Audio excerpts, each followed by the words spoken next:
अस्सलाम वालेकुम नाज़रीन, आज मैंने आपको बताना है कि जो पर्दा नशीन औरत है, पर्दा नशीन यानी कि जो पर्देदार औरत है, पर्देदार खतून है, जो पर्दा करती है, उसको कानून में कुछ प्रिविलेजेस यानी कुछ रायात जो है ना वो हासिल है।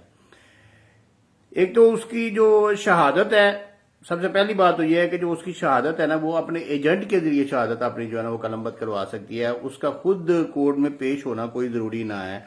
और इसकी बाबत जो मैं केसला आपको दे रहा हूं 2019 YLR 86 बहुत क्लियर कट वाज़ह करता है कि पर्दानशी औरत जो है ना वो अपनी शहादत जो है ना वो अपने एजेंट के थ्रू या अपने भाई के थ्रू, अपने खावन के थ्रू भी करवा सकती है। इसी तरह एक केसला जो डिस्कस करने वाला है, जो बड़ा जरूरी है, जो आप लोग जो है ना वो अपने किसी केस में भी इस्तेमाल कर सकते हैं, 2007 SCMR 729, 2007 SCMR 729। वो किसी औरत ने, पर्दानशी औरत थी, उसने अपना पावर ऑफ अटॉर्नी अपने भाई को दिया था। अब भाई ने अपनी सारी, उसकी सारी, अपनी बहन की सारी प्रॉपर्टी जो है ना वो अपनी बीवी के नाम लगवा दी। तो सुप्रीम कोर्ट ने उसको रिवर्स कर दिया था।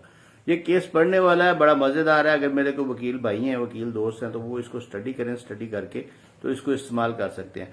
तो पर्दानशी औरत से जब भी कोई ट्रांजैक्शन करनी है, जब भी किसी किस्म का कोई लेन देन करना है, तो उसका भाई या उसका खामद, अगर शादीशुदा है तो उसका खामद उसके साथ होना जरूरी है। अगर गैर शादीशुदा है तो उसका भाई या उसका वालिद जो है ना वो साथ होना जरूरी है। उसके बाद उनके साथ किसी किस्म की जो है ना आप ट्रांजैक्शन, लेन देन, प्रॉपर्टी का या कोई दूसरा लेन देन कर सकते हैं। शुक्रिया।